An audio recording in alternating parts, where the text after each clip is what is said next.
Hello friends! What I bring to you today is the whole process of making 3 candle jars of the same type. I will accompany you on your journey to create a perfect piece of work. I believe that after watching today's video, you will be able to make your candle jar by yourself. Now in front of you are the main tools you will use today. You will need to prepare a weighing scale, a container, and a mixing tool. As for the rest of the materials, you can find them in the link in the description bar below the video. Now let's start making these 3 candle jars. The first step is to open our exclusive Boowan powder base.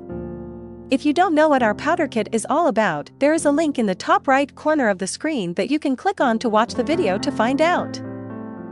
Next, take out the weighing scale you have prepared. Now we need to prepare 900 g of powder and pour it in slowly so as not to overload it with too much powder, although a few grams is acceptable. 900 grams is all the powder needed to make 3 candle jars with lids. To make 1 jar, it would be 300 grams.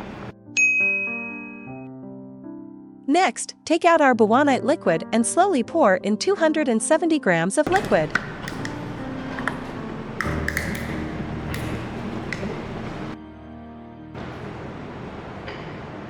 It used to be 900 grams and now pours 270, so you need to stop at 1170 grams and not go over that number.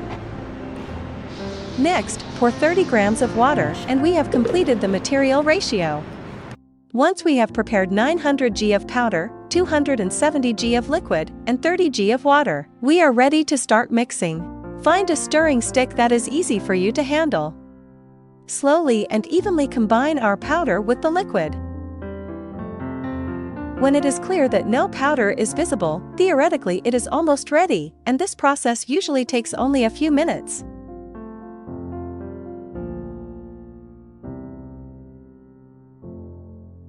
But we still need to observe it carefully. How do you know if it is finished? If the paste is as smooth as milk, it's usually done. But if there are any visible particles, you can either keep stirring, turn the large particles into small ones, or just scoop them out and throw them away and keep stirring for a while. Now we are going to start mixing colors. Today's choice is yellow. As we are making 3 candle jars, we will need to add a total of 10 drops of yellow pigment today.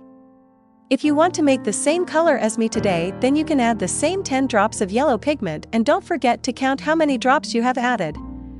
Of course, you can also mix the colors as you wish. After adding 10 drops of paint, we now start stirring. The colors are really pretty as they are currently mixed, and I don't even want to keep mixing. Just kidding. This step is the same process as our previous mixing step. This step feels like you're mixing an egg wash because it's all liquid now.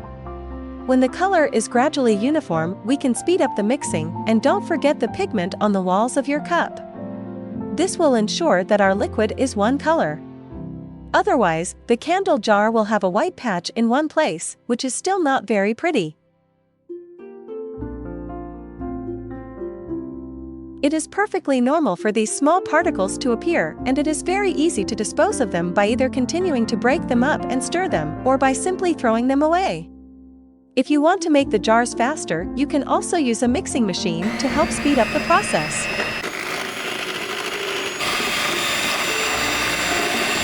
If you are using this mixer for the first time, I am sure you should have noticed it. When we were stirring before, there weren't so many bubbles inside the liquid, but now that we've used the mixer, there are suddenly so many bubbles. So why exactly did the bubbles appear? The answer is very simple. When the mixer is running at high speed, it brings air into the liquid and creates a lot of air bubbles, which is a normal phenomenon. Next, we will quickly show you the mold we will use this time. You can now clearly see the different textures on the surface of the mold. It is important to pour the paste into the molds as soon as it has been mixed because the paste from the plaster sets very easily. We should pay attention to a few points when pouring liquid. First of all, do not shake your hands when pouring, and pour in at an even speed. At the same time, have you noticed that the stirring rod is constantly pressing down on the center of the mold? This is to allow the liquid to pour in better. Stop pouring almost before overflowing. What follows is very important. Please watch carefully. The purpose of this step is to get the air bubbles out of the molds so that our candle jars do not become distorted or have chipped corners. In the first step, hold the bottom of the molds with your hands and make sure they are firmly in your hands, then gently hit the molds against the table so that the air can escape from the bottom. After that, use your index and middle fingers to reach into the bottom of the mold and hold it in place, then find the texture of our mold with your thumbs and rub the texture repeatedly to expel the air bubbles. There are two textures in this one shape that you can see so far, so don't forget that there is a texture on the back. Only when the air is completely removed from the inside can we ensure that there are no gaps in the shape. You can see from the flow of liquid at the top that it takes a massage-like effort to work with these textures. For those of you who don't know how to drain the air bubbles from the textures, you can refer to our technique and skills, and if you have any questions about this part, you can discuss it with me in the comments below. Once we have massaged all the textured areas, it is time to place the mold softly on the table. And use your fingers to gently lift the top of the mold and then gently lower it again. This is because if you place it fast and with force, the pressure difference between the bottom of the mold and the inside will cause the mold's bottom to be sucked onto the table, increasing the likelihood of the candle jar warping. Next, aim your stirring stick at the spot where I am putting it now and slide the stick continuously in that direction. Try to reach all the way around this area. When you have finished it, slowly add a small amount of paste and repeat the mixing action above, before gently lowering the mold.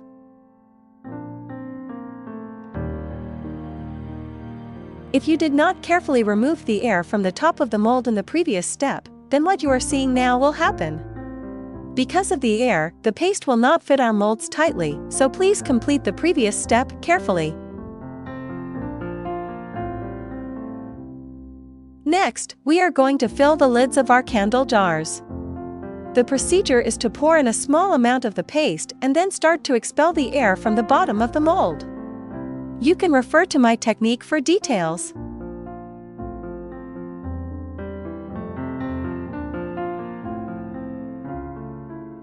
Then gently tap around the mold to flatten the recessed paste in the middle, then pour in the rest of the paste to complete the process of filling the lid.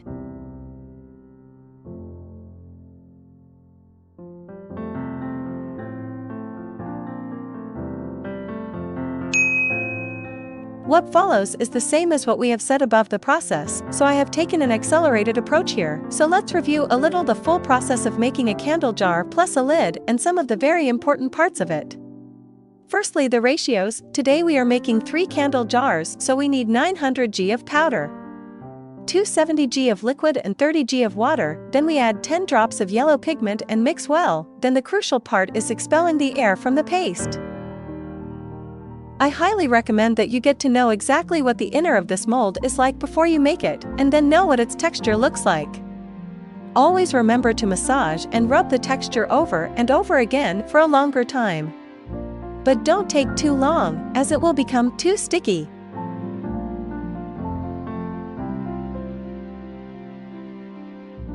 Leave it to set, which usually takes between 3 and 6 hours. This time depends on the ambient temperature of your surroundings.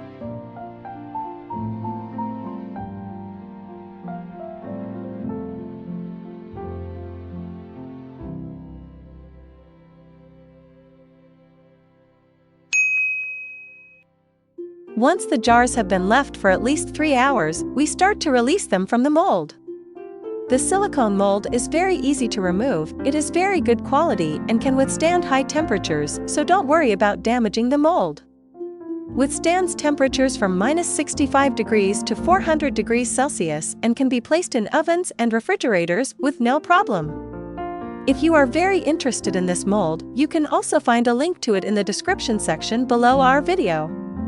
Some special and unique shapes can be a little more difficult to demold. The molds we use today will be very easy to do.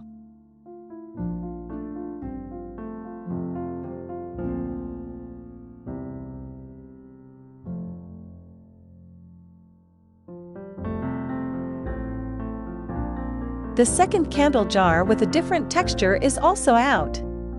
I couldn't be happier. Its texture is so clear and the overall color is what I want.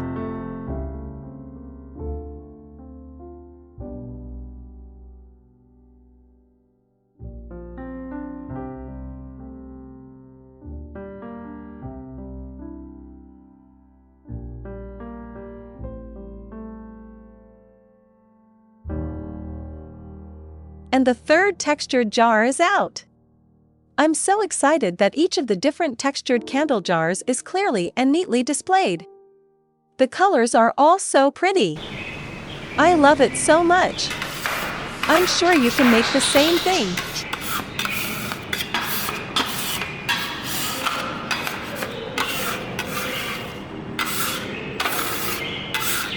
Next, prepare a container full of water and we need to go sanding smooth these candle jars.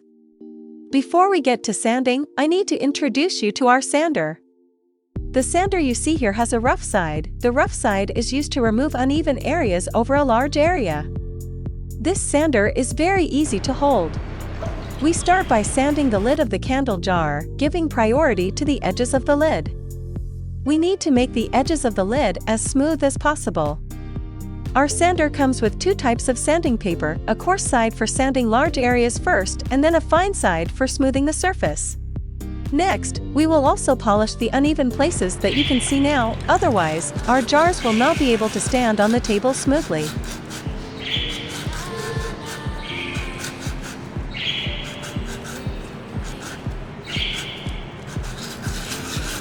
After polishing, you can feel the smoothness with your fingers, and then place the candle jar on a flat surface.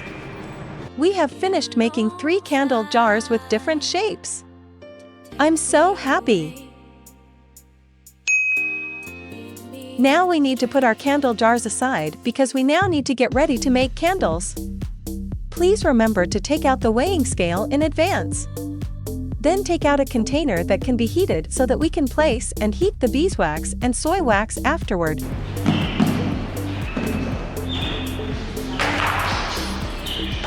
What you are seeing now is soy wax, which is extracted from natural soybeans. Next is beeswax, which is a little harder and more granular. Now prepare a 1:1 ratio of beeswax and soy wax. If you also want to make 3 candle jars like mine, you need to prepare 390 grams of soy wax and 390 grams of beeswax. If you want to make a jar, you only need 130 grams of soy wax and 130 grams of beeswax. Then prepare to heat the beeswax and soy wax. In short, the ratio of soy wax to beeswax is 1:1. Usually this process doesn't take too long.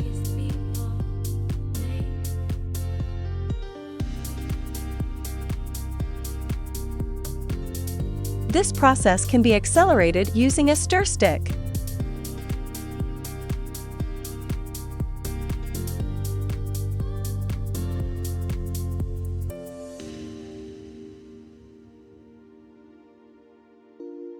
Next, we come to place our wax wick.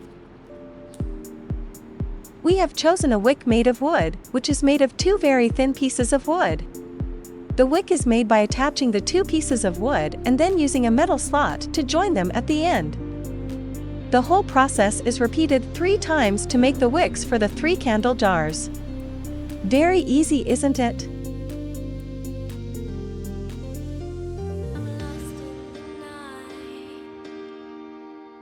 Okay, we have finished making the wick and are now ready to pour in the wax we have just melted. Before pouring in the wax, we need to check the temperature. Generally, I would choose to pour at around 60 degrees Celsius. Why do I choose this temperature?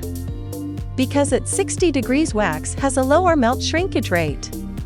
The wax will shrink as it sets, so to avoid repeatedly adding wax, we choose a more appropriate temperature. So temperature is a very important thing. When pouring in the melted wax, do not fill it up all at once, but leave some space. This is because we will need to pour it in a second time afterward. Once the wax has set, we fill it to the current level, remembering not to fill it too full, but at the same level as I filled it or a little lower.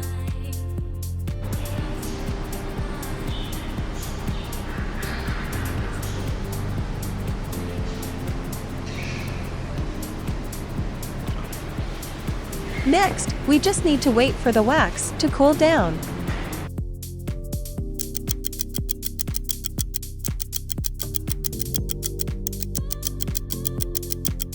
Now when we see that its surface has turned white and solid, this means that our candle is finished making. Now we just need to remove the metal grooves and turn from the top of the wooden wick we used before. This wooden wick that you see so far is made of very thin wood, so in theory, the higher the better. Of course, if you want to do it for aesthetic reasons, you can cut the wick off at a 0.1 centimeter above the candle. Here is our candle jar in this color. You can make your jar in the color you like.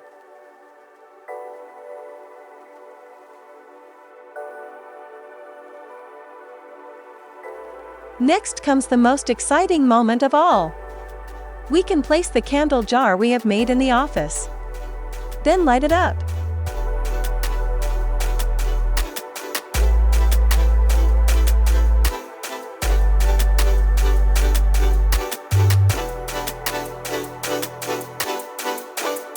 And when you need to leave, you can gently snap the candle lid onto the jar so that the flame is extinguished, which is very convenient. I hope that today's production video has been helpful and has solved some of your problems, and if the above is still difficult for you to understand, please feel free to interact with me directly in the comments. See you next time then.